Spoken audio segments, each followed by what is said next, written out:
السلام علیکم ورحمت الله. زموږ سره قابل احترام شخصیت مفتی شمس الامین صاحب په دې وخت تشریف فرما دي چې زمونږ د ذلدیر د وفاق المدارس مسؤل جامعه فاروقیه حاجی آباد استاد الحدیث په دې وخت کې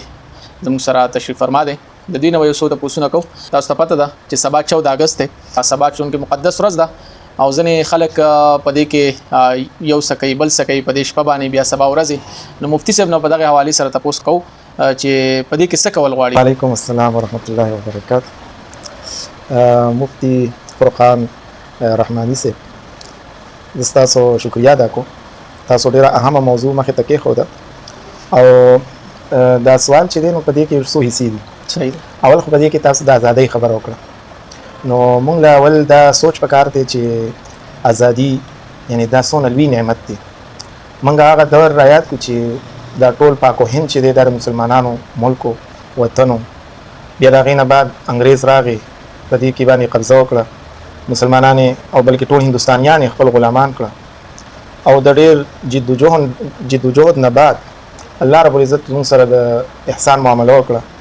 پورا پاک و هند چې آزاد شو او یعنی بیا تقسیم شو پاکستان موږ الله پاک ډېر قربانیان به کې لکه فلکونه علما او مسلمانانو د 1857 یعنی هغه جنگ ازادي یوازې موږ راوالو بلکې دغه نه مخکې موږ د ټیپو سلطان دور د پلاسی جنگ پلاسی چې کوم د سراج الدوله دغه دا تاریخي سیره اکثر ته زموږ نوجوانان نه دي خبر بهرال بیا دی باندې بیا چرته یو دغه وکړه خیر سره نو په کار دا چې موږ اول لکه د ازادۍ د مفهوم او په دې باندې ځان خبرونه موږ خپل تاریخ نه ځان خبر کو کنه نو چې په دې کې څونه قرباني شوي انګريز څونه مسلمانان چې غیره پانسي ور کړی دي خو بیا د الله رب العزت فضل کرم او احسان دا قربانو په نتیجه کې په 1947 کې پاکستان ځان له یو ملک جوړ شو هندستان ځان له یو ملک جوړ شو الله رب العزت موږ له یو ډیر لوی ملک راکو او د په موږ باندې لوی احسان وکړو نو په دغه حواله سره کومه د دې نعمت تصور وکړو کنه نو موږ بیا د هر قسم ناروا سيزونو په دې کې خپل ځان ساتو لکه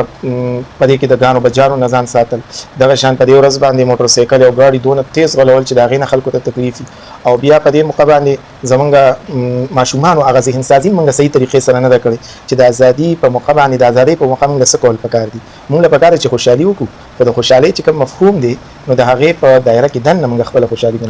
موږ دا څه ونه کوو چې خوشحالي موږ منځو خو په هغه کې دنه مونږ د خلکو لپاره د تکلیف ذریعہ مونږ مستی کوو نو چې دا لکه دې ته مونږ ګورو کان چې لکه باجا والی نو که باجا دا باجا چې کوم دا چې څوک وایي چې کداغه یعنی هغه په وګ کې وایي چې بیا به ته پته ولګي چې دا څونه تکلیف دی او خاص طور د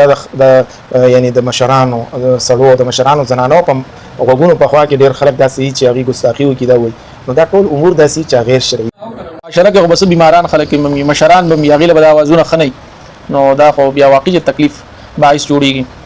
د شریعت په دایره کې د اخلاق په دایره کې پکار دار چې موږ خپل خوشحالي اظهار کوو سړی خې صفا کپړې واغوندي د الله تعالی شکر ادا کوي یو بل سره د خوشحالي سره ملاو شي نو دغه یو طریقه یا داسې پروګرامونه وږي چې هغه کې د ازادۍ چې کم قائدین دي کم شهدا دي هغه ته سړی خراج تحسین پیش کړي کم انقلابي لیډرانو هغه ته د خراج تحسین پیش کړي دا یو طریقه ده. نو تاسو واوریدل ناظرینو مفتی صاحب ډېر خپل خبرې وکړې خلاصه دا چې یاره کومه خوشحالي مناوو هم نو په دې طریقه سره مناول پکې دي چې چاته پکې تکلیف نه رسی. مثال په تور موږ پروګرامات دي سو پروګراماتو کې موږ تاریخي شخصیت چې څومره دي چې پاکستان په ازادۍ کې هغه کردار ادا کړی دی نو چې هغه پکې موږ ریپرزینټ کو او هغه ته پکې دغه خراج تحسین پیش کو دغه تاریخ خلکو ته مخې ته کیدو. ډېر مننه شکریا.